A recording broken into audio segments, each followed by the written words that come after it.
Ya estamos grabando. Ok, bueno, de nuevo, buenas noches, bienvenidas Ingrid, Karina, las personas que están conectadas en este momento, y de igual manera a los que no se pudieron conectar, que puedan ver la grabación de la tutoría después por el video que vamos a subir a YouTube. Ok, me avisan por favor, cualquiera de las dos, si me escuchan bien, por favor. En este momento está cayendo bastante lluvia aquí en Sí, Monteverde. sí lo escucho. Sí, señor. Perfecto, gracias. Ok, bueno, voy a quitar mi cámara para que el video, o más bien la grabación de la tutoría, no quede tan pesado. Ok, y voy a empezar a compartir. Ok, esto por acá.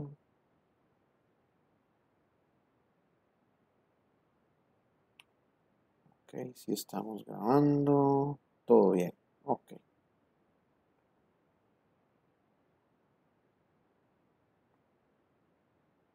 perfecto. Bueno, entonces, como les decía, buenas noches y esta tutoría número 3 es o cubre los capítulos 16 y 18.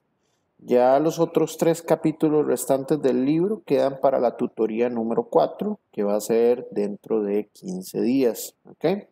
Esta presentación fue realizada por el ingeniero Eric Calvo, por el tocayo Eric Calvo. ¿Ok? Y vamos a irla viendo poco a poco. ¿Ok? La primera parte de la tutoría es respecto a tiempos predeterminados por la técnica MODAPS, ¿ok? Y la segunda parte de la tutoría es específicamente de balance de líneas de producción, ¿ok? Si tienen alguna duda específica, pues la podemos ver al final de la presentación. Les quiero mencionar también, no se los había mencionado, las disculpas del caso, ya se encuentran revisadas y calificadas la tarea número 1 y el examen, ¿ok? El primer ordinario. Entonces pueden encontrar en la plataforma virtual, perdón, el archivo de retroalimentación tanto de la tarea como de la revisión de su examen. Y ya las notas están subidas también en el entorno de estudiantes para que las pueda chequear. Bueno, entonces ahora sí, vamos a dar inicio propiamente a la tutoría. Obtención del tiempo estándar a través de la técnica MODAPS. Entonces, lo primero que debemos estudiar acá o recalcar acá es que existen varias técnicas, ¿ok? De lo que son tiempos predeterminados.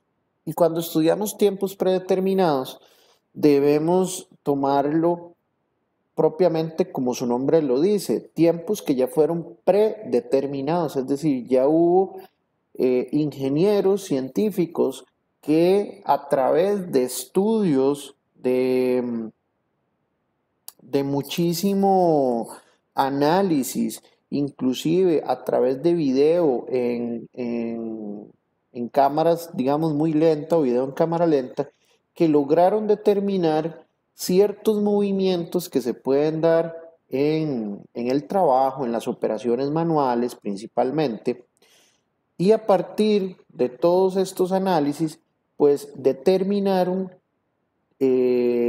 tiempos específicos para movimientos o acciones específicas. Y esos son los tiempos predeterminados.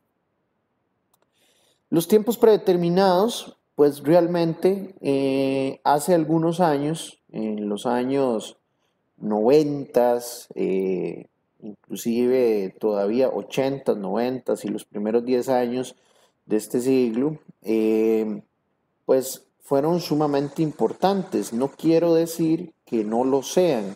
Lo que pasa es que han ido perdiendo un poco de preponderancia, ¿sí? Entonces, nuevamente, no es que ya no se usen, sino que han sido han ido perdiendo un poco de la preponderancia. Pero de igual manera se siguen estudiando, se siguen utilizando, pero ya no tal vez con tanto uso como antes. Eso era una pequeña introducción de lo que son los tiempos predeterminados. En este curso vemos tres técnicas diferentes de tiempos predeterminados. La que vamos a ver el día de hoy, que se llama MODAPS, otra que se llama MTM, que la vemos en la tutoría de hoy en 15, y por último, la que se llama MOST, M-O-S-T. Esa también la vamos a ver de hoy en 15 días. En sí, las tres son muy parecidas, porque al final de cuentas, lo que hacen es dividir micromovimientos o clasificar micromovimientos y asignarles tiempos a esos micromovimientos. ¿Ok? La diferencia entre cada una de ellas va a radicar básicamente en la aplicación que se le dé y también que algunas de estas herramientas son más específicas que otras. ¿Ok? Pero bueno, hoy nos vamos a centrar en lo que es MODAPS. Hay algunas de estas diapositivas, pues que obviamente son de importancia, pero las voy a pasar un poquito más rápido para podernos centrar en lo que nos agrega más valor, que es el entendimiento de la técnica como tal.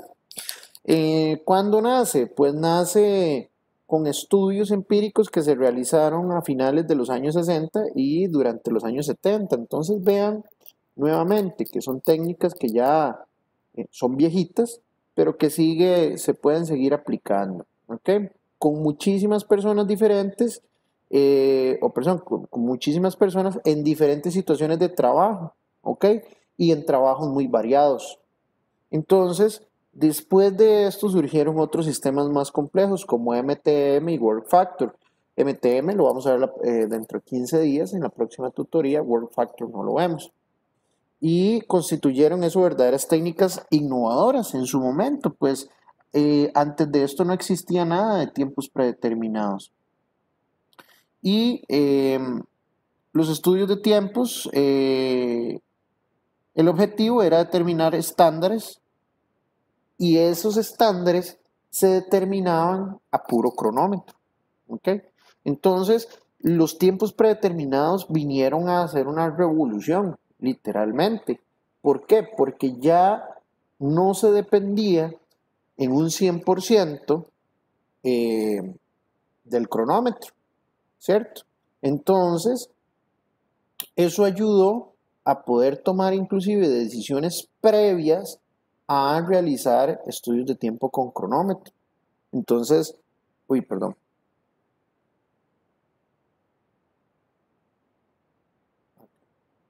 Entonces, esto sirvió para que inclusive se pudieran iniciar operaciones productivas ya con tiempos previos de cuánto debía durar la operación basado en qué? En tiempos predeterminados.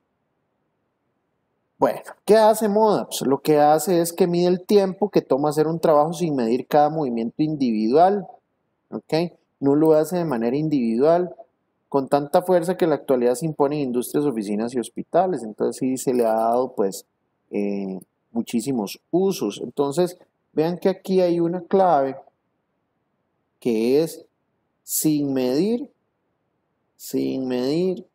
cada movimiento individual. Esto es la clave de MODAPS, porque lo que hace es agrupar, ¿ok?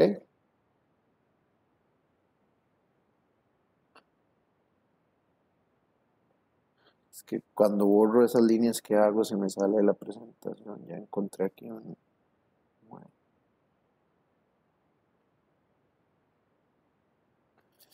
¿Cuáles son los fundamentos del MODAPS? Pues todas las actividades se expresan en forma modular, en módulos, es decir, en pequeños grupitos. El método para clasificar movimientos es el número de unidades de actividad humanas del trabajo.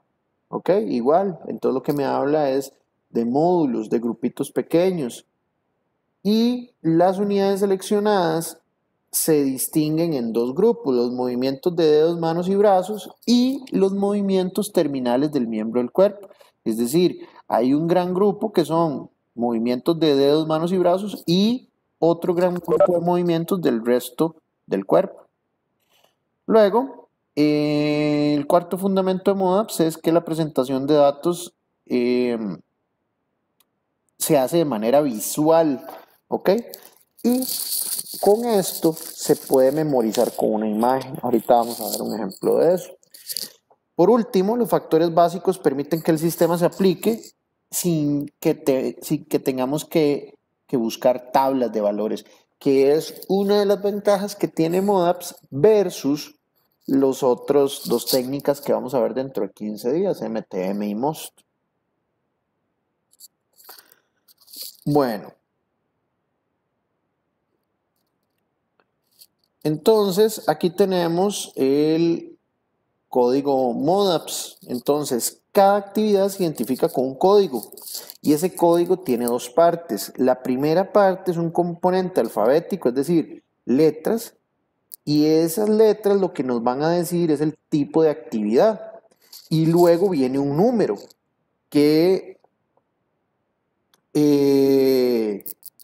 luego nosotros ese número lo convertimos a tiempo como multiplicándolo por 0.00215 y eso lo que nos va a dar es los minutos que requiere esa tarea. ¿Okay? Entonces, en el sistema MODAPS, las unidades de trabajo son denominados módulos o mod, ¿ok? M-O-D, módulos o mod, que equivalen a 0.129 segundos. Entonces, un mod es igual a 0.129 segundos. Un segundo es igual a 7.75 mod. Y vean que ahí vienen las otras conversiones, que son bastante importantes saberlas. No de memoria, pero tenerlas ahí de referencia. Entonces, aquí viene la clasificación de los MODAPS, ¿ok? Entonces, la primera son las de movimientos, como veíamos ahora, de dedos, mano, antebrazo y brazo con hombro. Y luego tenemos las terminales. Las terminales hay dos tipos, para obtener control y para cosas a su destino. Entonces vean ahí, obtener control, hay un G0 por contacto, un G1 por simple agarre y un G3 por más de un simple agarre. Vean y de una vez para que vayan entendiendo un poco el porqué de las letras de los códigos. Lo van a ver mucho también en las otras herramientas de tiempos predeterminados. ¿Por qué una G? Cuando es de obtener control, porque viene del verbo en inglés get, que es agarrar o tomar, ¿sí? Entonces normalmente van a ver mucho ese G, tanto en esta técnica como en otras. Otros de los grupos de las terminales son las cosas a su destino, que es poner cosas en un lugar específico. Entonces vean que hay un P0, P2, P5, ¿ok? P0 es poner sin control visual, P2 con control visual y hasta una corrección, y el 5 es poner un control visual y más de una corrección. Entonces vean ese P también, además de que calza en el español de poner, viene del inglés put, P-O-T, perdón, P-U-T, put, del verbo put, poner.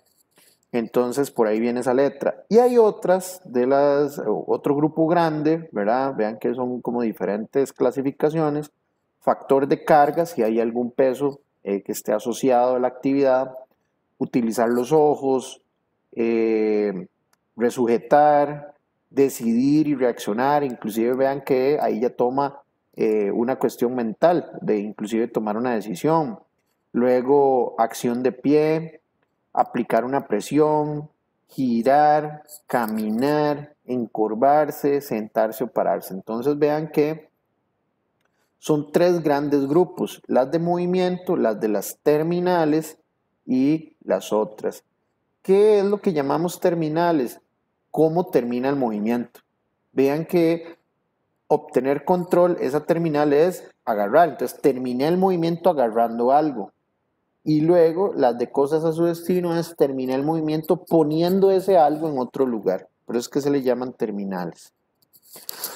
Acá queda bastante claro el tema del dibujito, ¿verdad? Que no hace falta aprenderse tablas, ¿verdad? De MODAPS. ¿Por qué? Porque el mismo dibujito ya nos ayuda muchísimo. Entonces vean que aquí vienen, se divide en 7 partes lo que es un brazo. Entonces, dedo, mano o muñeca, que también se le llama, antebrazo, brazo, eh, y ya aquí el hombro, ¿ok? Y dependiendo de cada una de las actividades que se puedan realizar, aquí vienen los diferentes códigos. Entonces, vean por ejemplo, aquí que hay un G, que es de get, de agarrar algo. Vean que aquí el 0, es porque simplemente lo está tocando. En el 1 ya lo está agarrando. Y este 3, vean que aquí hay, en esta esquina inferior derecha, hay un más, porque es un agarre más preciso. ¿Ok? Y así sucesivamente, los dibujitos ayudan muchísimo, ¿ok? Por eso es que le da facilidad de entendimiento a la técnica. Lo que les decía, generalmente, ¿verdad?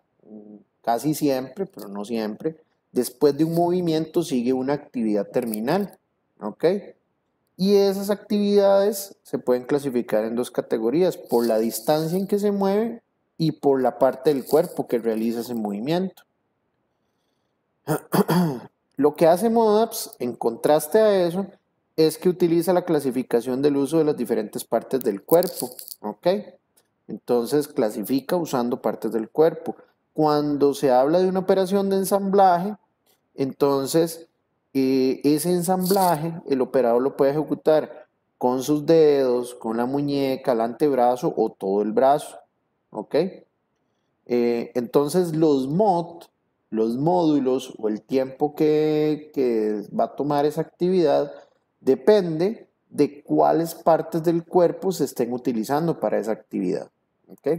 Entonces aquí me ayuda de una vez este ejemplo a caracterizar un poco esta técnica y las otras técnicas que vamos a ver dentro de 15 días.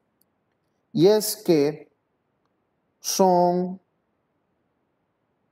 técnicas que lo que ayudan es a medir tiempos, pero específicamente para operaciones sumamente manuales. Y es por eso que les decía que estas técnicas, pues, si bien es cierto, fueron muy importantes o han sido muy importantes porque han cambiado completamente a la ingeniería industrial, al estudio de tiempos, ¿verdad? A los tomadores de decisiones les ha ayudado muchísimo, gerentes de operaciones, pero lo que pasa es que la producción ha evolucionado hacia otras áreas. ¿Dónde? Hacia áreas de automatización o hacia áreas de servicios. Y entonces, al haber automatización, una operación que era sumamente manual ya deja de ser manual y más bien se convierte en una operación automática que la hace una máquina y que hay un operador detrás de esa máquina que, pues valga la redundancia, opera la máquina. Entonces ya deja, esto ha evolucionado, ¿verdad? Ha sido una consecuencia de la evolución industrial. Entonces, es por eso que estas técnicas pues han perdido un poco la fuerza. ¿Por qué? Porque ahora las operaciones 100% manuales ya no son tantas como antes sí lo eran. Por la automatización que han incluido las plantas industriales o inclusive por el auge que ha tenido el sector servicios, ¿verdad? Entonces, es una de las desventajas, si quisiéramos, de... ay, esperen un segundito. Es una de las desventajas que tienen estas técnicas actualmente. Bueno. Entonces, decíamos que las actividades se pueden clasificar en 2 grandes categorías, por la distancia o por la parte del cuerpo que lo realiza. ¿Ok? Están muy relacionadas entre sí. Lo que pasa es que tiene un enfoque diferente. ¿ok? Y las partes, bueno, vamos a verlo por las partes del cuerpo que se utiliza. Ahorita, en esta diapositiva en específico, hablamos de la mano y el brazo. Se clasifican de acuerdo a las articulaciones. Pues es bastante fácil, es una manera de dividir, ¿verdad? Todo un brazo. Entonces, hay movimientos que realizan los nudillos, que son propiamente movimientos de los dedos, movimientos de la muñeca, son movimientos de la mano, movimientos de los codos son movimientos del antebrazo y movimientos del hombro son movimientos del brazo. ¿Okay? Entonces vean que ahí viene la división. Y lo que decíamos es que asigna tiempos basado en esos movimientos de la parte específica del cuerpo. ¿Ok? Entonces, ¿cuál es la manera de simbolizar o codificar esto? Entonces, si lo que se está moviendo son los dedos, eso equivale a un mod. Si lo que se mueve es la mano, son 2 mod. Y así sucesivamente, conforme la actividad requiera movimientos de diferentes partes del brazo, así va a ir incrementando la cantidad de mod. No es lo mismo hacer una operación o una actividad que requiera únicamente movimientos de los dedos, ¿sí? Comparada a una actividad que requiera todo el movimiento de los brazos extendidos, como la última que viene ahí, que son los 5 mod, ¿ok? Es por eso que se clasifican con un menor tiempo los de los dedos y con un mayor tiempo los del brazo completo. Bueno, ese es un simbolito ahí de MODAPS. Entonces, importantísimo de la parte de MODAPS recordar eso, que depende de la parte del cuerpo que se mueva, así le asigna un tiempo. Pero veíamos hace unas diapositivas atrás que también habían otros tipos de movimientos, ¿ok? Entonces,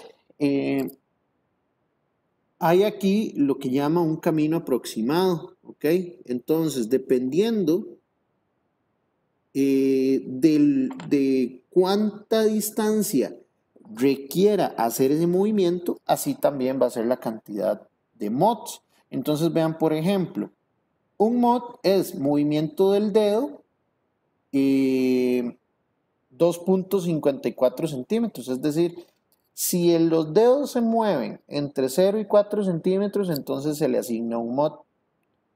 Si lo que se está moviendo es la mano, entre 4 y 10 centímetros son 2 mod. Entonces vean que la diapositiva anterior que nos decía cada uno de los movimientos, aquí nos explica ese tiempo que se le está asignando a qué movimiento pertenece y a cuánta distancia pertenece. Entonces 3 mod son movimientos del antebrazo entre 10 y 23 centímetros.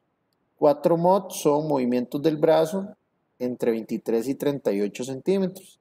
Y 5 mod son movimientos del brazo completamente extendido entre 38 y 56 centímetros. ¿Sí? Entonces, seguimos aquí con la clasificación de los movimientos. Vean específicamente un mod. Un mod es, para su realización se necesitan nada más los dedos.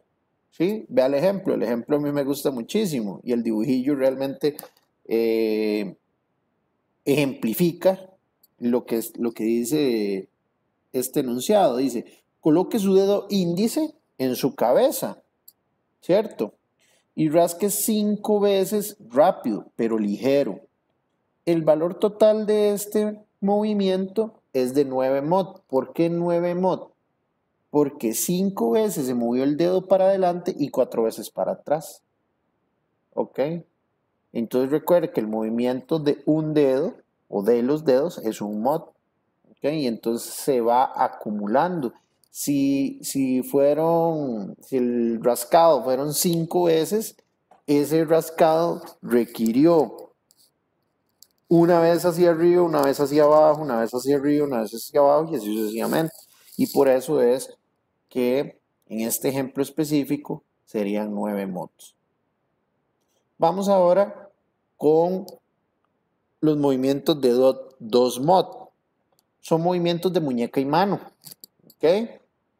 Esta clase de movimientos incluye los movimientos del dedo. Entonces vean qué interesante, porque si ya, a pesar de que me incluye dedo, si ya estamos moviendo la mano, entonces ya se toma como dos mod. Lo que quiero decir con esto es, no es que se tienen que sumar los movimientos del dedo con los de la mano. Sí es que la mano se está moviendo, en conjunto con los dedos. Si es la mano en conjunto con los dedos, se toma como si fuera completamente la mano, que son dos mod. Entonces vea el ejemplo.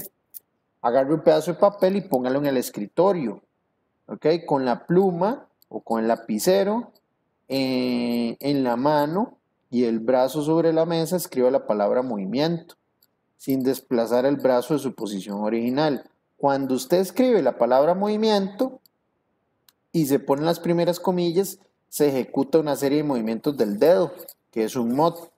Y poner las segundas comillas requiere un movimiento de la muñeca, dos mod. Entonces vea, si únicamente se mueven los dedos, ahí sí es un mod. Pero si ya el movimiento requiere mano y dedo, lo que hay que poner es dos mod, porque se incluyen los dedos dentro de la mano. Vamos con tres mod. Movimientos del antebrazo, que están asociados con movimientos en áreas reducidas. ¿Ok? Entonces ya es, el antebrazo es lo que está del codo hacia adelante. ¿Sí? Entonces vea el ejemplo. Ponga su mano derecha sobre su mano izquierda. ¿Ok? En la esquina izquierda de esta página. Ahora tome la esquina derecha de esta página con su mano izquierda y dele vuelta. Es decir, asumiendo que esto fuera un papel, digamos, la presentación que usted tiene. El movimiento fue de 3 mod con el antebrazo. Porque si ya usted requiere mover su antebrazo, ok, aunque se mueva la mano y los dedos, lo que está contando es el movimiento del antebrazo. 4 mod son movimientos con el brazo, propiamente.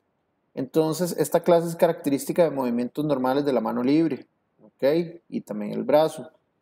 Son muy comunes y generales en un área de trabajo abierta y no compacta, ¿ok? Son los más comunes que hay porque normalmente en una operación, pues usted no solo está moviendo dedos o no solo mueve la mano, sino que mueve completamente su brazo. Entonces, es un movimiento común. Y el 5 mod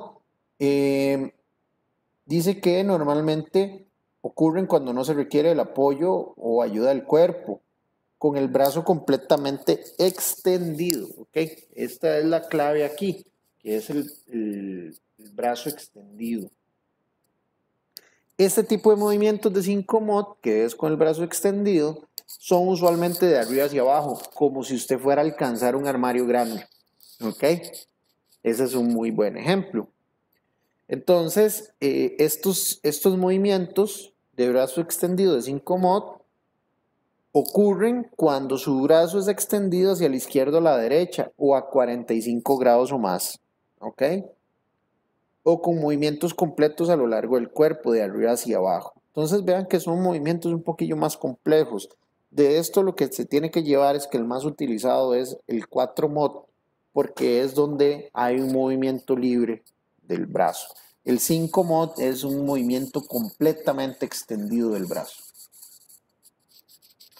Hay también un mod 7, pero normalmente no debe existir en áreas de trabajo o como estándar de trabajo, pero eventualmente lo podría encontrar cuando esté haciendo algún estudio. Y ese mod 7 aparece, o hay ejemplos de un mod 7, es cuando el hombro se desplace más de 7.5 centímetros hacia el lado derecho o hacia el lado izquierdo. o también cuando se gira el cuerpo más de 45 grados. O vean este que interesante, el pararse de puntillas, es un mod 7. ¿Okay? Pero nuevamente, como dice acá, es es poco común, es poco común.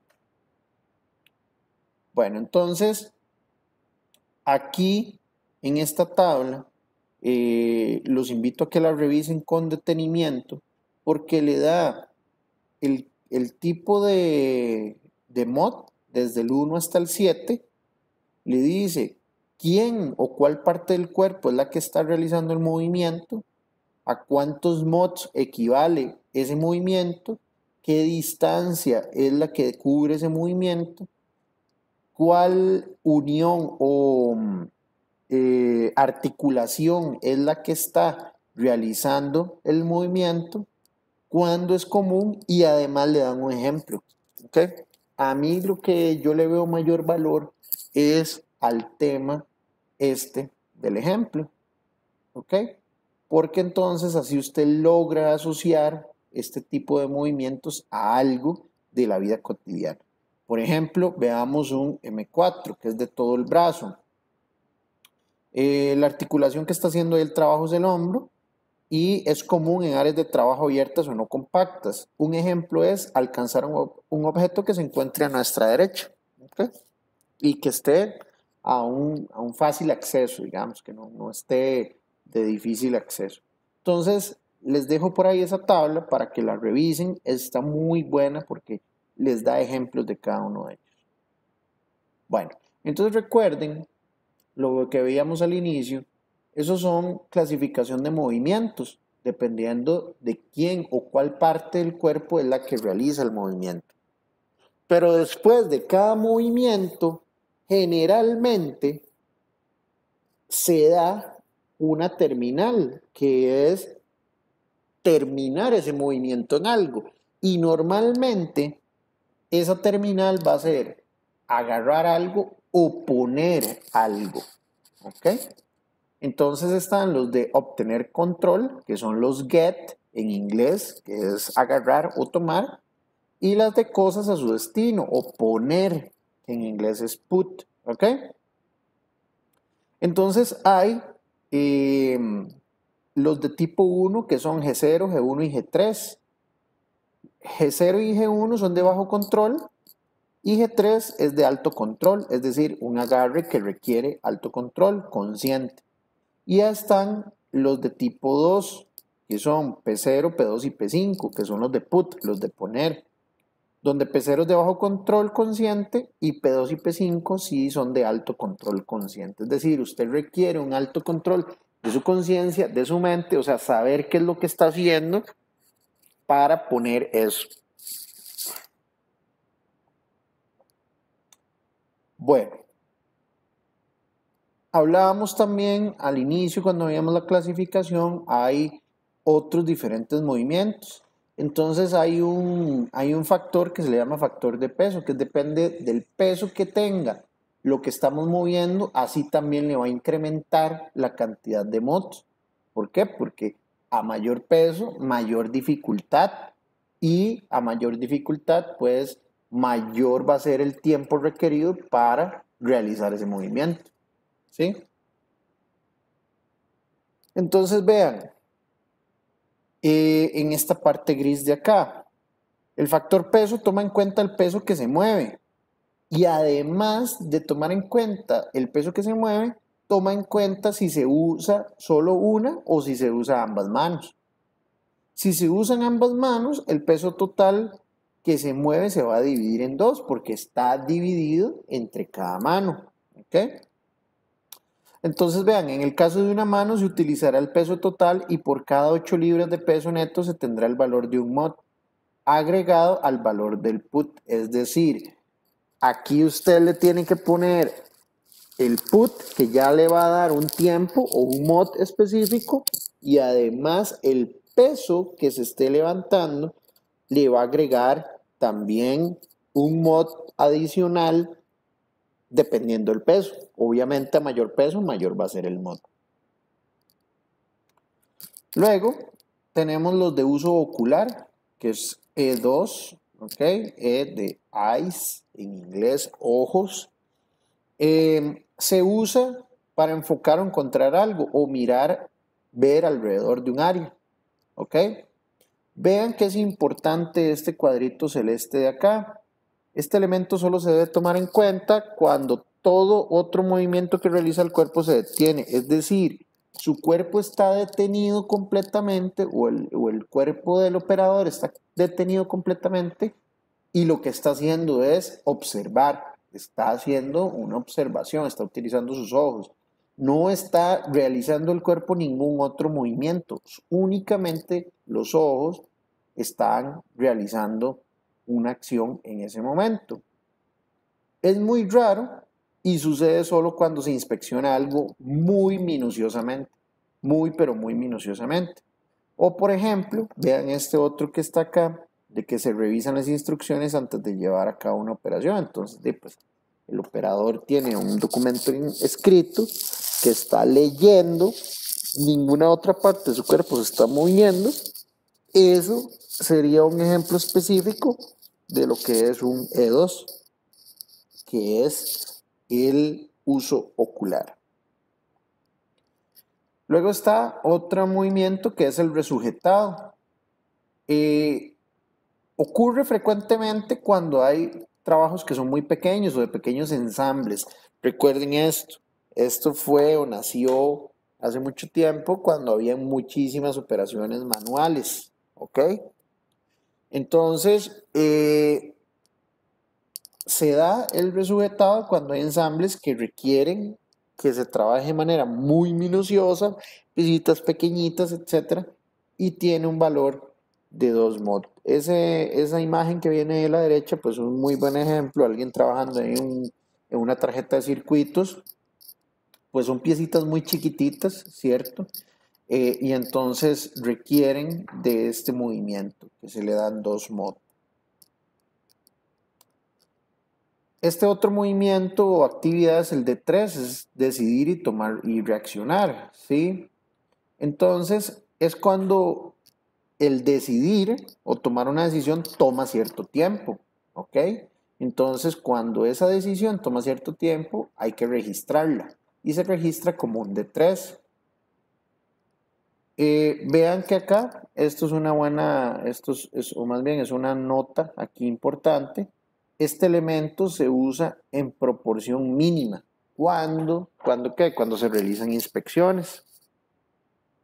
Al ser de 3, tiene un valor de 3 mod, ¿ok? Y al igual que el de movimiento ocular, va a aplicar o aplica únicamente si las demás actividades se detienen por completo. Es decir, si lo único que estoy haciendo es decidiendo o tomando una decisión, entonces, y no estoy realizando ningún otro movimiento, ahí es un D3, ¿ok? Porque no estoy haciendo más que eso. ¿Okay? Y vean esta última parte, cubre solo decisiones simples.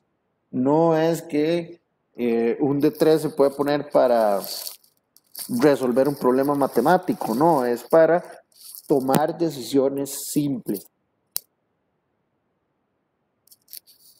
Una decisión, ¿cuál puede ser? Una decisión simple, un operador tiene que escoger el área de inventario en proceso del cual va a traer el próximo lote, ¿ok? Entonces, debe primero hacer una revisión visual, un movimiento ocular para ver en dónde está el lote más cercano, por ejemplo. Y luego debe tomar una decisión de cuál lote traer, ¿sí? Eso sería un ejemplo de este de 3. Luego viene acciones del pie y usa un F3, F de foot o feet en inglés, de pie. ¿Ok? Vean, es un ejemplo muy específico porque este movimiento es cuando se utiliza el talón como pivote. Y el ejemplo más fácil de entender es el acelerador de un carro. ¿Ok? Eso es un movimiento F3. Es el pie quien hace el movimiento y el talón sirve de apoyo o pivote. Luego, Aplicar presión, que es el A4, ¿ok? Si no me equivoco, esa A viene de apply, de aplicar alguna fuerza, ¿ok? Entonces vean que aquí lo dice bien. Este A4 es cuando se ejerce cierta fuerza muscular, ¿ok? Para vencer la resistencia cuando se está haciendo una operación. Este ejemplo es muy bueno. Entonces vean que esa persona está aplicando una fuerza en este dispositivo, que puede ser un clavo, un tornillo o alguna herramienta, para atravesar este pedazo de madera, ¿ok? Se reconoce porque hay vacilación de los brazos mientras se aplica la presión. Esa vacilación es cuando usted le tiembla el brazo, porque está realmente aplicando una fuerza, ¿sí? Entonces a ese movimiento se le llama A4 y por ese 4 tiene un valor de 4 mod. Ok. Vamos con girar, que es un C4. Entonces, tiene la finalidad de mover el brazo, perdón, la mano o el brazo en forma circular por más de media revolución. Una revolución es un giro completo, ¿sí? Entonces, por ejemplo, cuando se está limpiando, lavando una superficie, es decir, como por ejemplo lavar un plato, que normalmente se hace de manera circular. SC es de circle, de circular, ¿ok? Y vean esta nota aquí importante que no tiene que tener involucrado un A4, que es el de presión, ¿ok? El de aplicar presión, ni un L1. L1 no lo hemos visto, porque caería dentro de otro tipo de elementos, ¿ok? Entonces vean que el girar no debería o no debe aplicar fuerza, ¿ok? Y L1 ya lo vamos a ver. Está la acción de caminar, ¿ok? Que usa W5, W de walk en inglés, caminar, y se le dan 5 mods. Entonces se aplica para caminar hacia adelante o hacia atrás, ¿ok? Y también hacia los lados, ¿ok? Pero vean esto que está entre paréntesis, es muy importante, excepto el paso lateral que algunas veces uno da cuando se está balanceando, ¿ok? Entonces no aplica cuando es así de balanceo, es simplemente para caminar hacia adelante o hacia atrás o hacia un lado, ¿ok? Vean esto es muy importante, estas notitas que vienen acá son importantes. Justo después de un W5, es decir, de un caminar, cualquier movimiento de dedos, manos o brazos será considerado de clase 2. ¿Okay? Luego está inclinarse y levantarse, B17, ¿ok? La B es de bend en inglés, de inclinarse, ¿ok?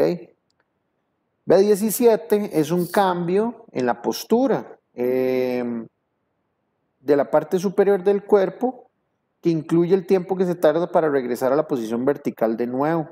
¿Ok? Entonces incluye el tiempo desde que nos agachamos hasta que nos levantamos. ¿Ok? Por eso es que vean que son 17 mods.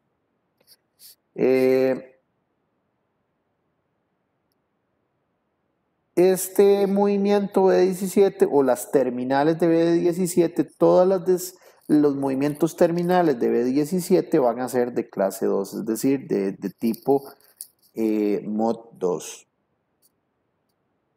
Sentarse y ponerse de pie, usa S30, ¿ok? S de sit, sentarse en inglés. Comprende lo siguiente, entonces vienen ahí toda la descripción y este está muy específico ahora en tiempos de pandemia para los que trabajamos desde la casa. Vean el ejemplo, sentarse en una silla y ponerse de pie desde la posición de sentado, ¿ok? Entonces es sentarse y ponerse de pie. Toma en cuenta el tiempo que se tarda en poner la silla bajo las rodillas, ¿ok? Y lo que tarda en apartar la silla de la operación. Entonces, por eso es que se le pone un mod tan alto, que es de 30. Ok, entonces ya vimos la gran mayoría de actividades. Ahora veamos la notación o nomenclatura que se utiliza para describir o para codificar, es también otra palabra correcta en esto de tiempos predeterminados, la manera de codificar una actividad. Entonces, vean que viene número, letra, número. ¿Qué significa eso? Por ejemplo, en este ejemplo que dice 4G3. 4 es la parte del cuerpo que realiza el movimiento, que en este caso es el brazo. ¿Ok? ¿Y de dónde sacamos eso? Del dibujito principal que veíamos unas diapositivas para atrás. Recuerden que había un brazo que estaba dividido en partes y que tenía números. Ese, de acuerdo al número, primero vamos a decir qué parte del brazo se está moviendo. O ese número nos dice qué parte del cuerpo se está moviendo. Luego sigue la actividad propiamente, que en ese caso es un G3, que es un agarrar simple, es un agarre simple. ¿Ok? También se puede expresar como 4,3. Generalmente el tomar le sigue un poner, ¿sí? Porque usted normalmente, si usted agarra algo, es para ponerlo en otro lado. ¿Ok? Entonces, también se puede poner 4G1 o 4P2, por ejemplo. O sea, que primero fue que movió el brazo y hizo un agarre sencillo y luego volvió a mover el brazo y puso lo que tenía, lo que agarró, hizo un poner sencillo también. Vean que hay un montón de maneras de codificar esto. Vean que al final ese 4G1 se puede eliminar la G y simplemente poner 4,1 y el 4,P2 eliminar la letra también y dejarlo como 4,2 y para mayor rapidez sería un 4,1, 4,2. Yo les recomiendo utilizar las letras, ¿ok? ¿Por qué? Porque le va a dar una noción de exactamente qué es lo que usted está codificando. Bueno, ¿qué ventajas tiene el uso específico de MODAPS? Es muy fácil de entrenar. Es decir, si usted necesita capacitar a alguien en MODAPS, es bastante sencillo. Porque con solo el dibujito inicial que vimos, donde divide el brazo en varias partes, y que todo sea muy visual, porque ese dibujito usted lo puede seguir utilizando como referencia, pues eso ayuda a que el entrenamiento o capacitación de la técnica sea bastante sencillo. De igual manera, si es fácil de capacitar, de entender, de entrenarse en eso, también es fácil de aplicar. Porque vean que no es tan complicado, no hay un montón de tablas de dónde hay que agarrar los tiempos ni nada, sino que vienen ciertos movimientos. Esos movimientos se pueden ver en un dibujo y los que no quedan dentro del dibujo están por otro lado y ya están determinados. Y es simplemente de poner el tiempo basado en lo que se tenga ahí. Y pues son bastante exactos. MODAPS pues es bastante exacto. Yo diría también que esta ventaja de la exactitud también se la daría a los otros dos, a las otras dos técnicas de tiempos predeterminados que vamos a ver dentro de 15 días, AMTM y MOST. Porque si no fueran, si no tuvieran esa actitud, pues hace muchísimos años las hubieran dejado de utilizar. ¿Sí? Entonces, pues esta es una ventaja de MODAPS, pero también de los otros dos, de las otras dos técnicas de tiempos predeterminados. Pues bueno, la economía y la diversidad de uso, es decir, economía habla de que implementarlo o hacer un estudio de MODAPS, pues no resulta caro, ¿sí? Y cuando habla de diversidad de uso es que uno lo puede utilizar para muchas aplicaciones, ¿sí? Lo normal son aplicaciones o actividades muy manuales, pero vean que inclusive al tener categorizados movimientos como el caminar, como el de brazos extendidos, el de sentarse, el de ponerse de pie, etcétera, al estar esos movimientos clasificados, pues también ayuda a, a que se puedan analizar otro tipo de actividades. ¿Ok? ¿Cuáles son algunas limitaciones? Pues vean que no hablamos en ningún momento de tolerancias para esos tiempos. Es decir, MODAPS no contiene tolerancias de descanso o de retraso. ¿Ok? Esa es una desventaja. La otra es que los ciclos son muy cortos. Recuerden que un mod era 0. No sé cuántos segundos. ¿Ok? Eso es demasiado corto, es muy, muy, muy pequeño. ¿Sí? 7 mods, perdón, me equivoqué, era lo que les acabo de decir, que un mod era 0 y algo segundos, entonces realmente son ciclos muy cortos, es una desventaja. Y también, ¿qué pasa con las actividades con movimientos no controlados? Es decir, con todos los otros movimientos que la técnica no describe, ¿qué pasa? Por ejemplo, no sé, un movimiento completamente, sí había movimientos del tronco, pero un movimiento 360 de su tronco, u otro tipo de movimientos más complejos, es decir, movimientos que no requieren algún control de un objeto, entonces no están clasificados, no están incorporados, entonces es otra desventaja de la técnica.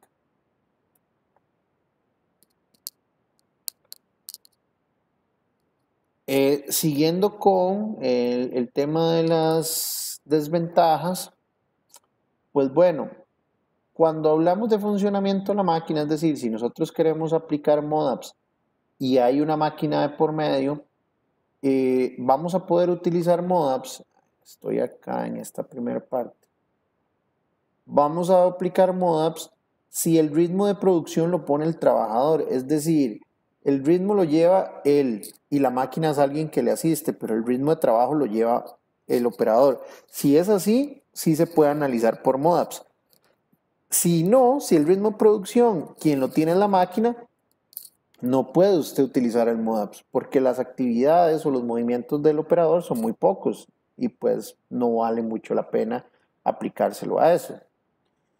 Cuando hay retrasos del proceso, pues no nos sirve el MODAP, ¿sí? Porque no toma en cuenta todas estas cosas. ¿Qué pasa si hay un retraso de materiales, si hay material defectuoso, inspecciones que ya están por fuera de lo establecido en los métodos de trabajo? Si toca limar o quitar residuos de material o qué pasa cuando hay ensambles defectuosos. Todos estos son ejemplos de retrasos que pueden suceder en el proceso y que MODAPS al no incorporarlos, pues es una de las desventajas que tiene.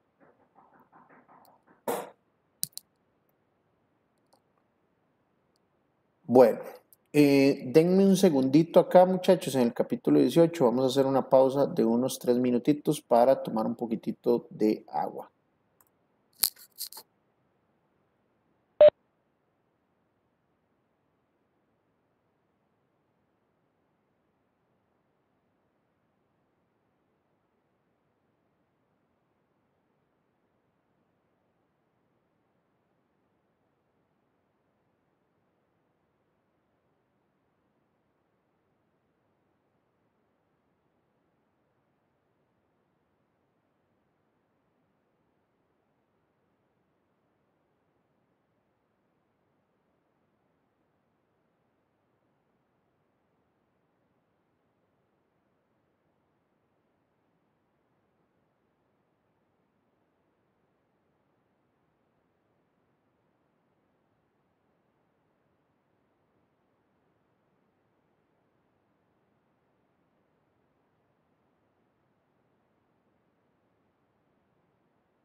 Listo, muchachos, ya estoy de regreso.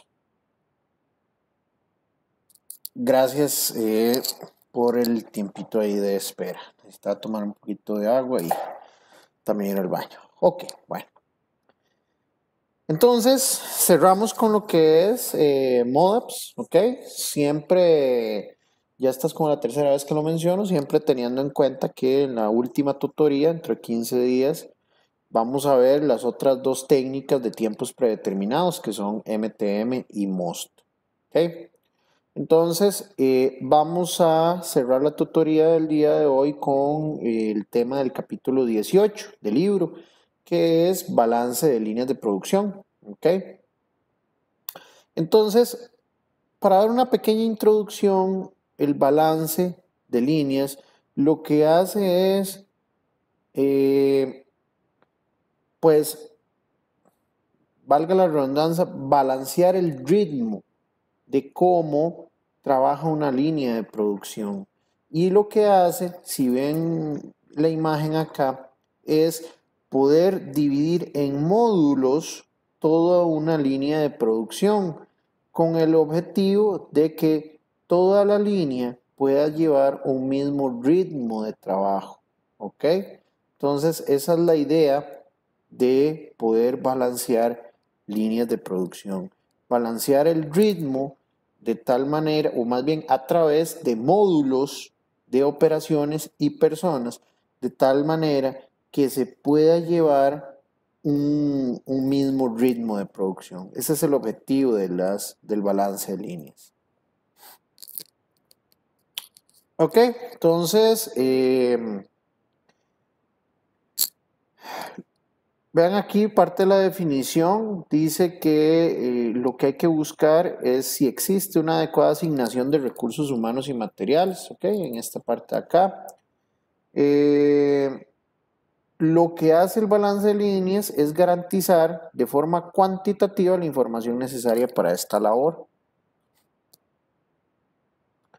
Entonces vean, el balance de carga y capacidad, que es básicamente un balance de líneas, consiste en determinar y comparar las cargas y capacidad de la empresa.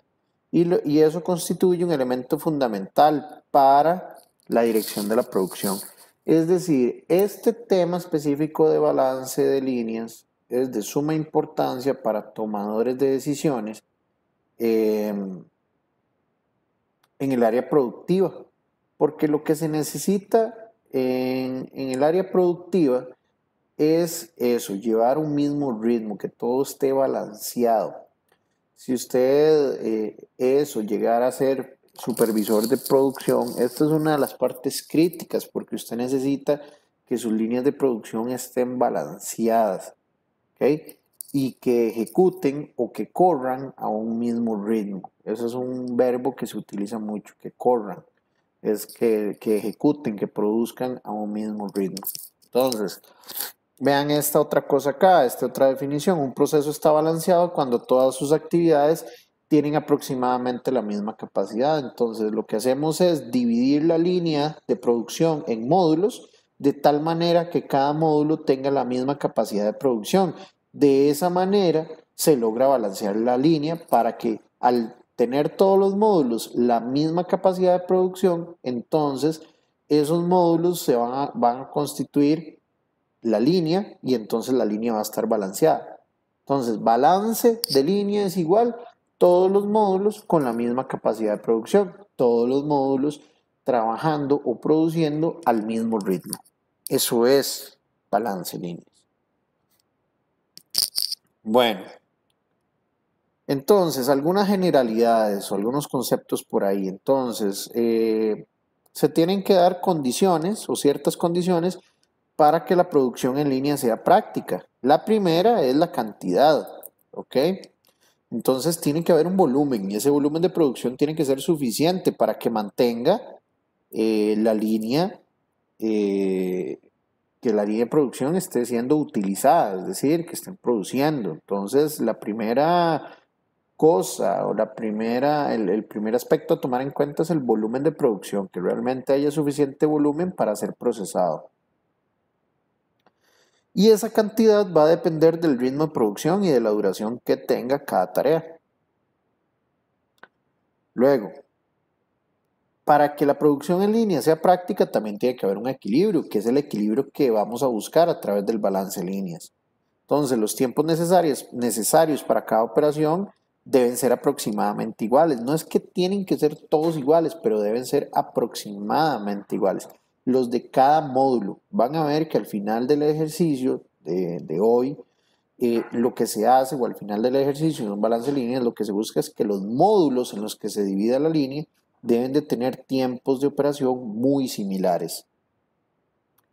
Luego, otra cosa que se debe cumplir es la continuidad, es decir, una vez que se inicia la línea, que inicia la línea de producción a trabajar, no debe detenerse, porque si algún módulo de la línea de producción se detiene, va a afectar al resto de la línea, ya sea en las operaciones hacia adelante o hacia atrás.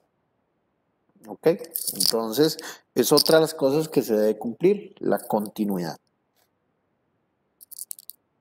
¿Qué necesitamos nosotros para balancear una línea? Bueno, necesitamos conocer los tiempos de todas las operaciones de esa línea de producción. ¿Ok? Con eso vamos a determinar el número de operarios que se requieren para cada operación. Luego necesitamos determinar o saber el tiempo de ciclo. El tiempo de ciclo es lo que tarda una pieza, una unidad, ¿ok?, en ser procesada de principio a fin. Entonces, tiempo de ciclo es desde que entró material a la primera operación de la línea de producción hasta que se fue transformando durante todas las operaciones y salió un producto terminado al final de la línea. Lo que tomó desde que fue materia prima hasta producto terminado, eso es el tiempo de ciclo del producto. ¿Para qué se ocupa el tiempo de ciclo? Para poder minimizar el número de estaciones de trabajo.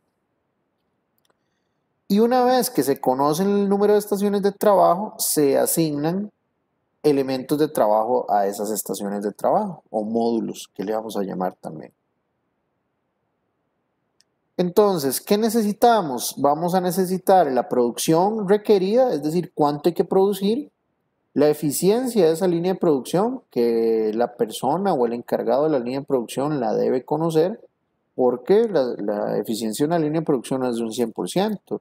Hay pérdidas de tiempo, hay paros de la línea, hay que comer, hay que descansar, ¿verdad? Hay lo que llamamos, y lo que han venido estudiando ustedes, tolerancias y suplementos. ¿Ok? También se requiere saber cuánto es la jornada laboral para saber cuántas horas disponibles tenemos. Y se requiere saber el tiempo estándar de cada una de las operaciones. Estas son las 4 cosas que necesitamos para balancear una línea de producción. Ahora sí, vayamos viendo paso a paso el proceso. Entonces, el paso 1 es calcular IP, ¿ok? El IP, ¿ok?, es la producción requerida entre la jornada laboral, ¿ok? El calcular IP es índice de producción, ¿ok? La producción requerida entre la jornada laboral. Entonces, ese es el primer paso. Segundo paso, vamos a calcular el número de operarios teórico. Vean que dice entre paréntesis no. Ese no significa número de operarios, ¿ok? Para que no se confundan por ahí. Entonces, vamos a calcular el número teórico de operarios para cada operación. Vean que es teórico. ¿Y cómo se calcula?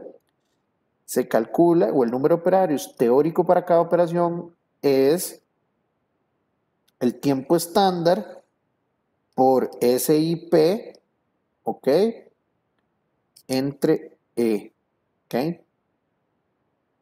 Eso viene en el libro, ¿verdad? Viene todo eso explicado ahí en el libro. Simplemente se está haciendo una referencia acá de de, ¿cómo se llama?, de las fórmulas que vienen en el libro. Bueno, el paso 3 es calcular el número de operarios real. Vean que ya en el paso 2 calculamos el número de operarios teórico. ¿Ok? Ahora vamos a calcular el número de operarios real. ¿Cómo se hace eso? Simplemente redondeando el número de operarios teórico, porque ese teórico le va a dar a usted con decimales, normalmente le va a dar 2.5, 2.7, pero bueno, son operarios, son personas, ¿verdad? No es que usted va a tener dos personas y unas piernas, ¿ok? No, son personas físicas enteras. Entonces lo que se hace es redondear hacia arriba ese número teórico. Nunca redondea hacia abajo. Por más pequeños, por ejemplo, no sé, que el número teórico le dé 3.1, no redondea a 3, redondea a 4, porque ese punto 1 ya significa una persona adicional. Por más pequeñito que sea, no redondee nunca hacia abajo, redondea hacia arriba. Bueno, paso 4, montar la tabla o armar la tabla. Entonces, esto de armar la tabla es ir operación por operación realizando los pasos que acabamos de ver, los pasos del 1, 2 y 3, que es, por ejemplo, aquí operación 1. Entonces, el tiempo estándar es 1.25. Con la formulita que vimos en el paso 2, esa fórmula, el resultado da 3.47 operarios teóricos. Entonces vea que ese 3.47 se redondea hacia arriba y generamos el número de operarios reales. ¿Ok? Y se hace eso para cada una de las operaciones. Vea que aquí dice desde 1 hasta n. N es el número total de operaciones que tenga esa línea de producción. Y se va haciendo uno por uno. ¿Qué es lo que vamos a lograr? Vamos a lograr este paso 5, que es el total de operarios reales que se requieren. ¿Ok? Entonces, teniendo el número total de operarios reales, vamos a hacer en el paso 6 calcular el nuevo tiempo estándar. ¿Ok? ¿Por qué un nuevo tiempo estándar? Porque vamos ahora a tener un número de operarios real en cada operación. ¿Ok? Entonces, lo que hacemos es que el tiempo estándar nuevo es el tiempo estándar inicial, el que ya teníamos de antemano, entre el número de operarios real, el que calculamos en la tablita anterior. ¿Sí?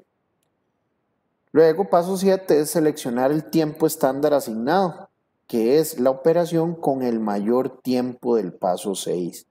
Este paso 7 es clave porque a partir del paso 6 nosotros vamos a escoger la operación que tenga el mayor tiempo. Y ese mayor tiempo va a ser el tiempo estándar asignado. ¿Por qué? Porque ese es el que me va a dar el ritmo de producción. Es decir, la operación más lenta es la que se va a convertir en mi cuello de botella, la que me va a dar el ritmo de producción que se requiere, porque no se puede ir más rápido que lo que pueda ir esa operación. ¿Sí? Entonces vean, aquí viene el ejemplo de la página 417 y ya entra el concepto de lo que es diagrama de precedencia.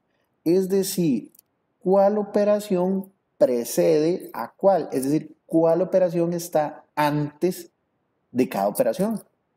Entonces, por ejemplo, aquí en el ejercicio este o el ejemplo de la página 417, este ejercicio tiene 8 operaciones.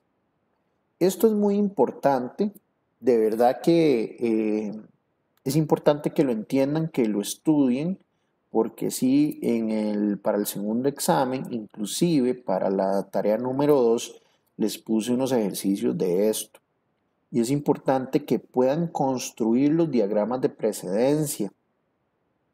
Entonces vean, lo que dice esto es, ¿cuáles son todas las actividades que preceden a 8? 7, 6, 2, 1, pero también la preceden 3, 5, 4. ¿Ok? A 7, ¿quiénes las preceden? Todas estas. Pero, por ejemplo, ¿quién precede a 6? Lo precede 3 y lo precede 2. Antes de 6 también está 5, está 4. Entonces, es importante que estudien bien esta parte en el libro de cómo crear los diagramas de precedencia. Porque a partir de aquí es que se hace todo el estudio del balance de líneas. Para generar o para crear el diagrama de precedencia, necesitamos saber cuáles son las operaciones que tiene esa línea de producción o cada elemento de trabajo. También necesitamos saber cuál es el tiempo estándar de cada operación. Luego necesitamos saber la descripción de cada operación, qué es lo que se hace en esa operación. Y por último, determinar la precedencia de las operaciones o que nos digan la precedencia de las operaciones. ¿Cuál operación va antes de cuál? Entonces vean, aquí está el ejemplo, igual el de la página 417. Aquí está.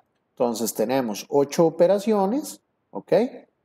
Esas operaciones, aquí están las descripciones. La operación 1 es limpiar el gabinete y aquí viene el tiempo estándar en minutos, ¿ok? Para un total de 17 minutos. Entonces aquí el tiempo de ciclo de ese producto es de 17 minutos porque desde que inicia hasta que finaliza han pasado 17 minutos. Eso es el tiempo de ciclo. Ahora, vean que ya con solo esta tablita podemos crear el diagrama bueno, en algunos casos se puede crear directamente desde la tabla y en otros necesitamos que nos den como esta información de acá. Bueno, es esta, es importante. Ok, entonces, procedimiento. Una vez que ya se tengan los requerimientos, lo que hay que hacer es calcular los pesos posicionales de cada operación. Y esos pesos posicionales se logran calculando la sumatoria de cada unidad de trabajo y las que lo deben seguir. Esto suena muy complicado, pero básicamente es esto. Si ustedes ven, si se posicionan en la página 417 del libro, ¿ok? En la parte de abajo viene esta misma tableta que le llama aquí el autor la de pesos posicionales. Vean que la operación 1 tiene un peso posicional de 17. ¿Ok? ¿Eso de dónde vino? Que desde la operación 1 hasta la operación 8 pasan 17 minutos. Pero, por ejemplo, vean el peso posicional de la operación 2. El 2, delante del 2 solo está 6, 7 y 8. Entonces, el peso posicional de 2 es la suma de los tiempos de la propia operación 2, de la operación 6, de la operación 7 y de la operación 8. Es decir, es el tiempo que le tomaría al producto desde que está en la estación hasta que sale de la línea de producción. Veamos el 3. El peso posicional de 3. 3 tiene adelante a 6, 7 y 8, pero se debe tomar en cuenta también el tiempo de 3. Entonces el peso posicional va a ser el tiempo que le va a tomar al producto desde que ingresa a esa operación hasta que sale como producto terminado, pasando por las operaciones que debe pasar, ¿cierto? Porque vean, por ejemplo, en 4. 4 tiene que llevar el camino de propiamente ser procesado en operación 4, luego pasar a operación 5, luego a 6, a 7 y a 8. Y por eso es que tiene un peso posicional de 12. Veamos un ejemplo más adelante en la línea. El peso posicional de la operación 7, pues es simplemente lo que tarda el producto en la operación 7 y lo que tarda en la operación 8. ¿Ok?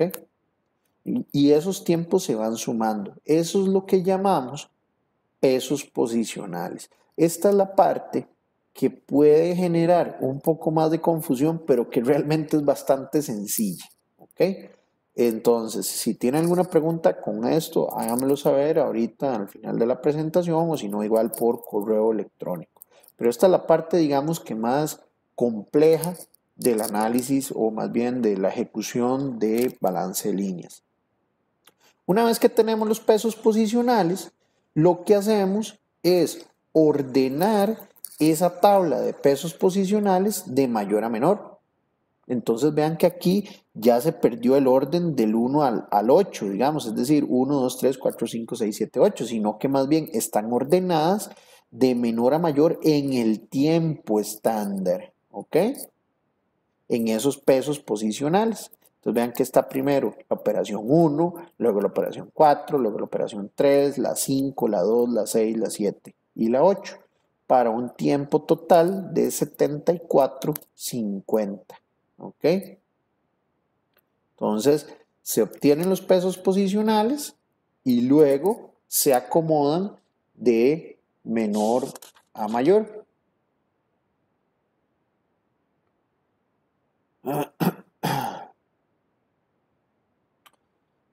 Entonces ahora lo que nos toca es calcular el tiempo de ciclo. El tiempo de ciclo, uy, perdón, ahí se me cayó algo. El tiempo de ciclo, un segundito.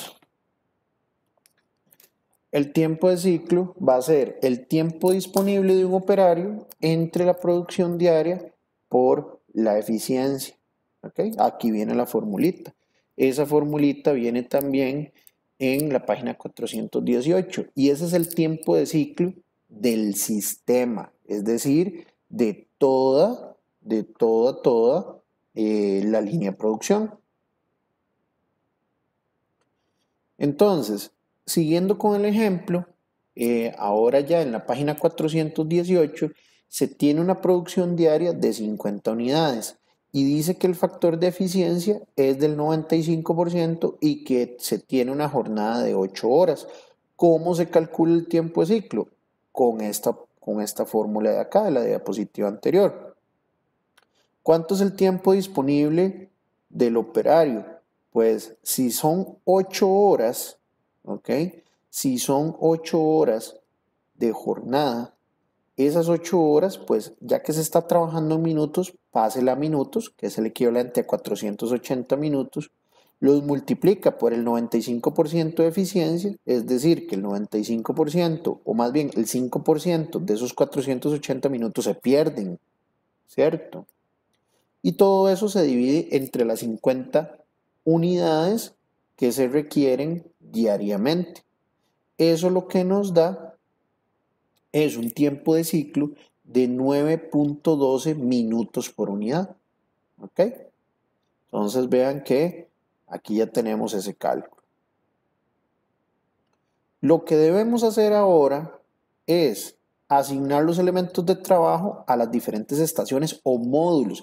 Recuerden que al final de cuentas balancear una línea es dividir la línea en diferentes módulos que tengan la misma capacidad de producción. ¿Ok? Un módulo van a ser diferentes operaciones de esa línea que van a estar unidas entre sí, ¿ok? Y que al estar unidas entre sí tienen la misma capacidad de producción que el resto de módulos de la línea. ¿Ok? Entonces, ¿cómo armamos esos módulos o estaciones? Basado en los pesos posicionales que habíamos calculado en la tabla de hace unas diapositivas para atrás y en el tiempo de ciclo del sistema que acabamos de calcular, que es 9.12. Entonces veamos eso.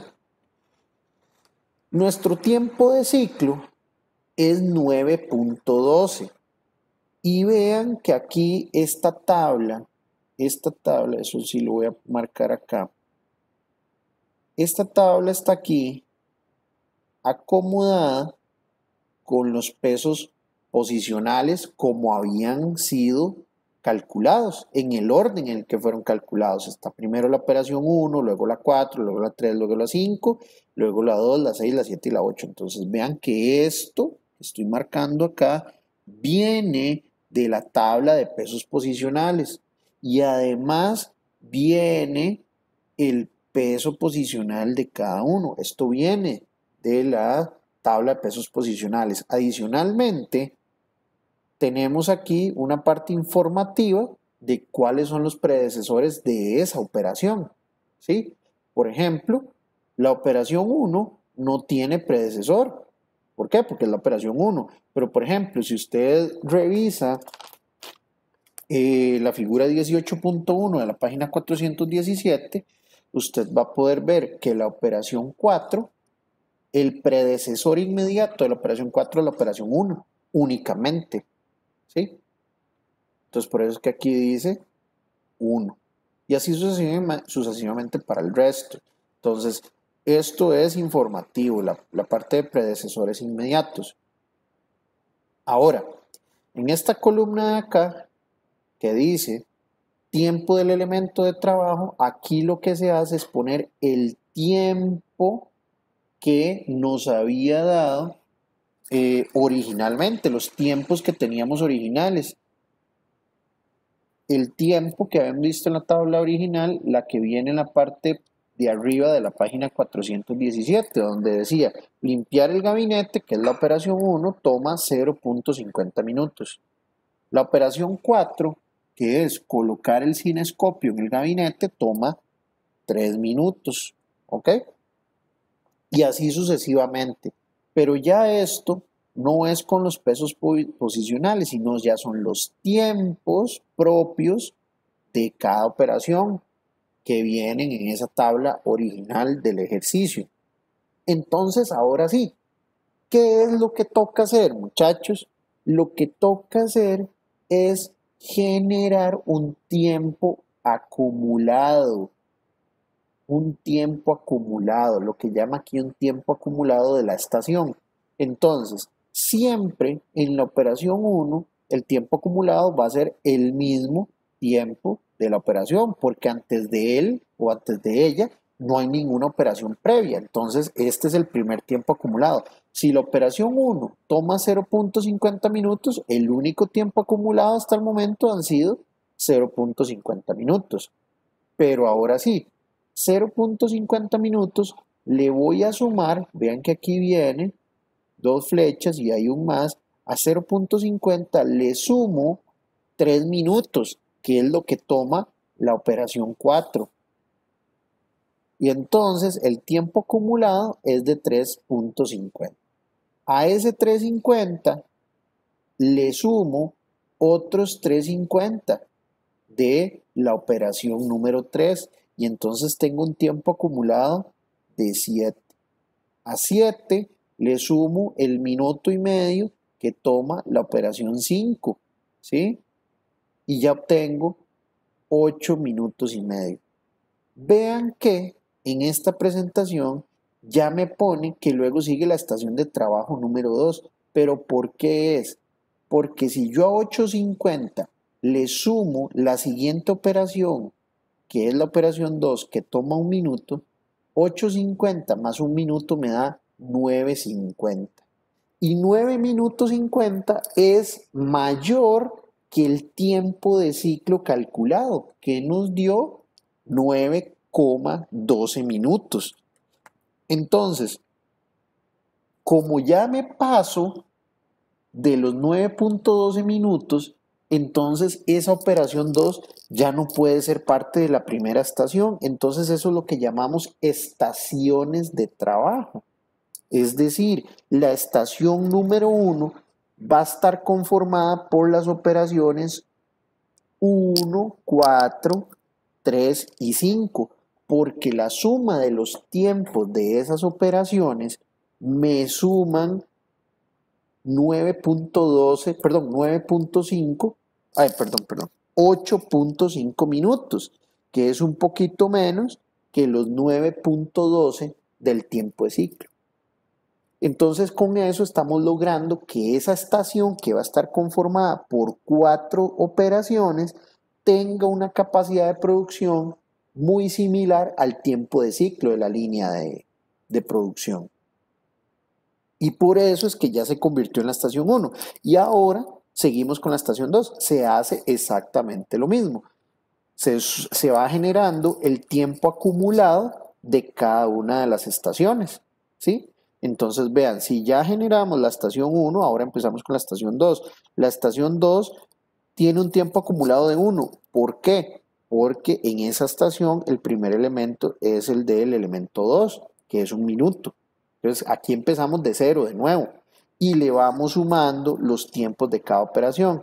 Y de igual forma obtenemos 8 minutos 50 como total de esa estación y el tiempo de ciclo es de 9.12. Entonces estamos bien.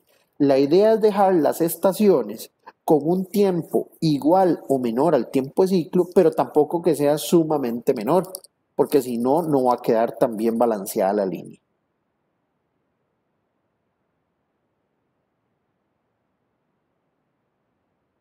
Okay. Ya borré ahí todo ese montón de líneas que hice por ahí. Espero que haya quedado clara esa explicación. Si no, de verdad, cualquier cosita me dicen ahí a través del chat o si no, por pregunta por correo de la plataforma. Bueno, entonces, lo que se concluye es que teniendo el cálculo del tiempo de ciclo, que es 9,12, la idea es agrupar las operaciones con tiempos cercanos a ese 9,12 para tener distribuidas las estaciones de trabajo lo más balanceado posible. No se va a encontrar un balance ideal, o sea, que le queden todas las estaciones iguales al tiempo de ciclo es un sueño de opio, así se lo digo. En la realidad eso es básicamente imposible, pero sí se puede llegar a valores cercanos y ese es el objetivo del balance de líneas. ¿Okay? Y a mí esta diapositiva no me gusta porque tiende a confundir de que esto es la respuesta del ejercicio y no lo es. No, esta no es la respuesta del ejercicio, pero así es como se ve un balance de líneas representado gráficamente, donde nosotros lo que dibujamos o lo que hacemos es agrupar diferentes estaciones y esas estaciones están conformadas ya sea por una operación o por más operaciones. Recuerden que el objetivo es no sobrepasar el tiempo de ciclo, que en el tiempo acumulado no sobrepase el tiempo de ciclo. Entonces, tomen en cuenta que este dibujo que está acá no aplica para el ejemplo que acabamos de ver, porque vea que tiene bueno, de hecho tiene 6 estaciones y el ejemplo que acabamos de hacer tiene únicamente 2 estaciones.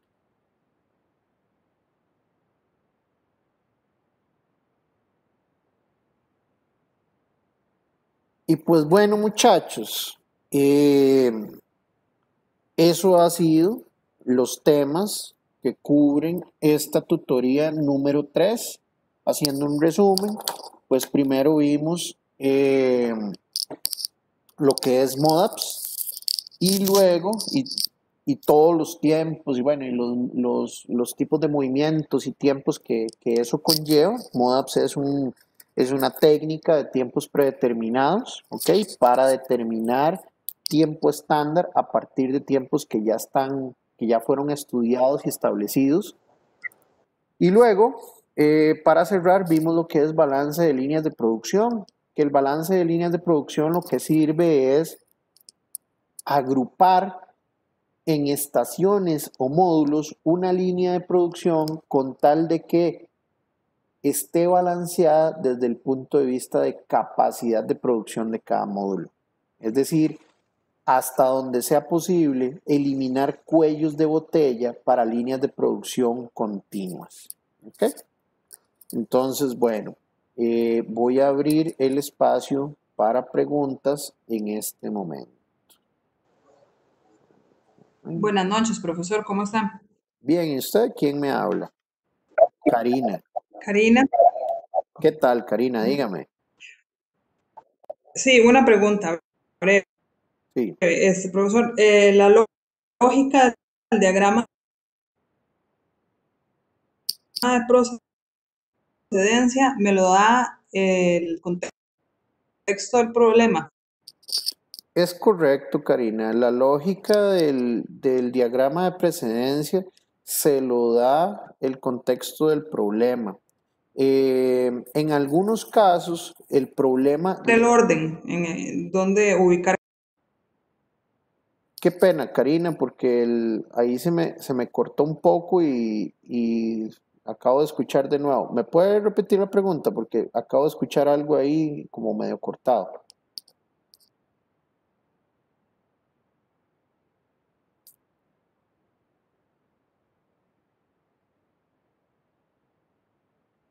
Bueno, no sé si me escuchó.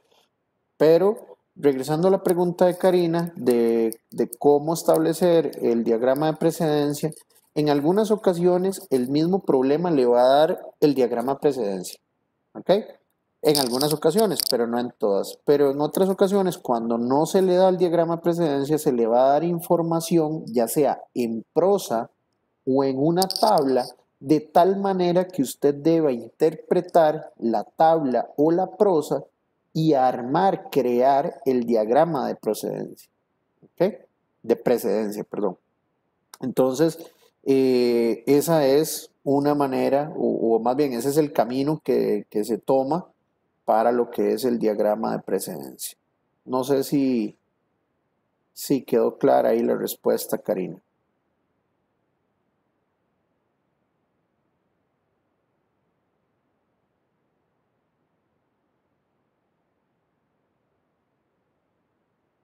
Bueno, espero que sí. ¿Alguna otra pregunta, muchachos?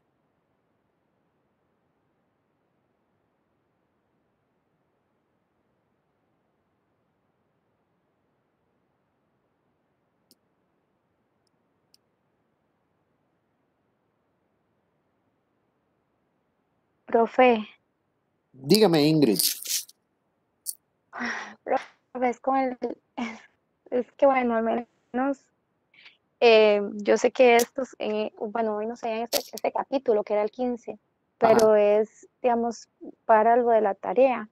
ajá, dígame. Vieras que me cuesta un poco comprender la forma de ir leyendo o realizando el código. Ok. Em, Al menos yo sé que hay una parte, aquí tengo un papelito, digamos, hay una parte, digamos, la- que las A, las B las puedo colocar dependiendo de lo que es. No, no tiempo, porque ahí me hablan de centímetros, Ajá. colocarlos entre las letras, ¿no? Sí, sí. Sí, Vea, ok, está bien. le voy Gracias. a... No, no, no, espere, espere, espere, espere. Es que se me está cortando. Yo no sé si es mi internet o es el internet de ustedes, pero es probable que sea mi internet, porque aquí en Monteverde está cayendo, bueno, no ha dejado de llover desde el domingo y en este momento, o sea, está realmente fea la tormenta. Espero que realmente sea un problema mío. Yo le voy a mostrar, lo que quiero es mostrarle eh, un ejemplo. Vamos a ver, denme un segundito.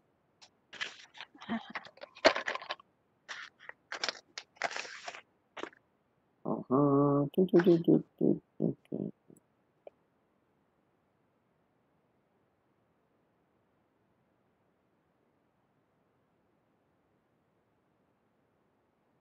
Bueno, aquí muy rápidamente.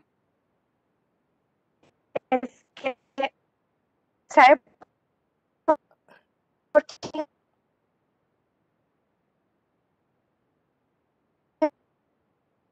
le hice la pregunta? Qué pena, Profe? Ingrid, pero no se le escucha Porque demasiado y completamente es cortado, cortado. que Y al no, no, menos no le estoy escuchando en bien. mover vienen dos tablas Qué pena de nuevo, Ingrid, y, la voy a y interrumpir, es que la escucho demasiado yo cortado. Entonces lo que voy veo a que hacer es darle hacen una explicación las redes, y aquí inclusive, bueno, le restan y todo, y en la otras como un ejemplo nada más para que me guíe. sí, sí, sí, sí. Vea, de hecho aquí tengo abierto el solucionario de la tarea y aquí le estoy dando una pista. Bueno, de hecho le estoy dando respuesta del primer movimiento. No importa, la verdad no me importa compartirles esta parte para que usted tenga una guía. Entonces, vea en este problema número 2 que es de Sí, códigos MTM, vea la secuencia, dice alcanzar, vamos a ver, entonces, alcanzar, tomar y mover con la mano derecha una palanca contra un tope, y aquí dice 12 centímetros, ¿ok? A una distancia de 30 centímetros. Entonces, lo que sí puede, sí le doy el beneficio de la duda, si se quiere, es que tal vez la redacción de la secuencia puede llegar a ser un poco confusa, pero lo que le están diciendo es alcance, ¿verdad? Con la mano derecha, ¿ok? Una palanca, ¿ok? Tómela, ¿ok? Y muévala 12 centímetros, pero es que esa palanca está a 30 centímetros, ¿ok? Entonces vea, aquí usted primero tiene que hacer un alcanzar, que vea que aquí dice R30. Entonces ese 30 es de los 30 centímetros de ese alcance que usted tiene que hacer de la palanca, es decir, la palanca está a 30 centímetros, ¿ok? Luego el G, que es un get, es tómela o, ¿verdad? Tómela. Es un G1A, es un agarre sencillo. Y luego muévala los 30 centímetros, ¿ok? Este 12 centímetros es meramente, o en este caso es muy informativo, ¿ok? Que lo que le va a ayudar es a determinar este get principalmente. Pero quien hace aquí la diferencia es este 30 de los 30 centímetros, que la palanca está a 30 centímetros. Entonces, es la manera, digamos que sencilla, de poder realizar este ejercicio. Sí. Entonces, digamos, porque yo desarrollé dos, pero me sentí como rara porque no, sentí que tenía mucho rato de estarle haciendo para comprender, comprendí que lo tenía que hacer en tres, tenía que hacer tres códigos diferentes, Así es. pero en una misma, pero entonces tengo que eliminar ese 8 y sustituir o tengo que dejarlo ahí. ¿Cuál 8? Es que con el primer código, digamos, al menos la R sí la tengo. El 30 fue lo que tuve que meter porque ahí había un 6. Después hay una, bueno, le coloqué una A, luego G1A, luego una M minúscula porque yo siento que la acción ya estaba realizándose. Tómelo, No sé, es mi percepción. tómelo como movimiento. Mi recomendación es, en todas las actividades de este problema, tómelo como actividades independientes. Es decir, separe, como está aquí, esta secuencia, esta número 1 está separada en 3. Y la gran mayoría de las demás secuencias también sepárelas. Y la gran mayoría están en 3 o 2.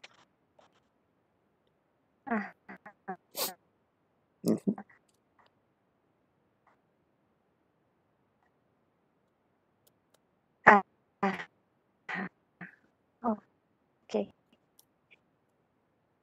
Y después había colocado un 8 porque en el ejemplo venía un 8 B5. Sí, B5.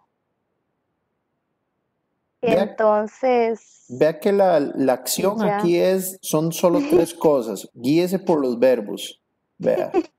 Alcanzar, tomar y mover. Entonces, guíese Sí, con esos 3 verbos. dos números y yo los había colocado Ok. a lo último. Ok. Entonces, sí. Y bueno, yo no sé, yo quería hablar con usted de la situación, a ver qué hacemos, pero es con respecto ya al grupo de nosotros, no sé. Si quiere, no sé si ya usted me había mandado un correo Si al se podrá. respecto. Hagámoslo aquí porque igual eso va a quedar Sí, no, para que no quede en la grabación de la clase, de la tutoría. Entonces lo podemos abordar por correo electrónico de la plataforma y yo con mucho gusto le puedo tratar de solucionar.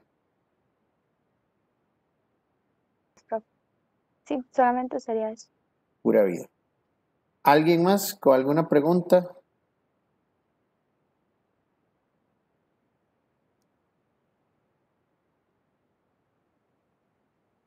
Bueno, parece que no. Entonces, muchísimas gracias por su atención esta noche. De esta manera damos por terminada la tutoría número 3 del curso Producción 2, tercer cuatrimestre 2020. Muchísimas gracias y buenas noches. Buenas noches, profe, gracias. Pura vida, con mucho gusto.